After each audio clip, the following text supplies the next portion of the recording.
The talks that I'm giving are, the first one is called post-op assessment. The second one is called MRI correlation. And as a surgeon, one of the things I've learned about imaging is from sitting in our conference with Bill and the other radiologists at Jefferson and learning how they approach the films, how they look at MRIs.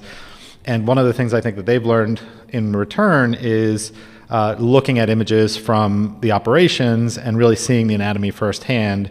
And I think that helps both of us. So that's what was kind of the basis of putting this talk together.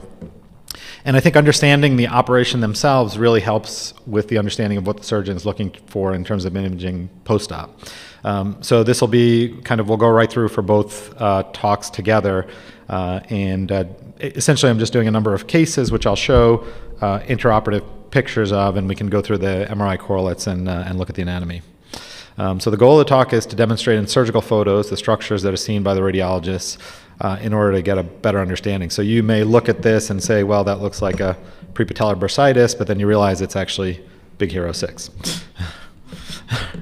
So the first case, the deltoid sarcoma. This is a 65-year-old Turkish man, doesn't speak any English, noticed the painless mass in the shoulder growing for about 6 months. And again, like we said yesterday, this right away perks up my interest. A painless mass growing for 6 months to me is a warning sign. No real change in arm or hand function. It's his dominant right arm. He underwent an unplanned excision. So again, unplanned excision is no real preoperative imaging or biopsy. And they just kind of went in to try to take it out and realized they were in trouble and did the sort of whoops procedure and closed it all up. The biopsy, or the tissue that was gotten from that procedure, was an unclassified pleomorphic sarcoma. So here's the MRI. This is like a little bit cut off here, but this is at the level of the proximal humerus. Here's the deltoid musculature on this T1 image. You can see that here's the mass, and it has this heterogeneous kind of signal. This is a little bit further down.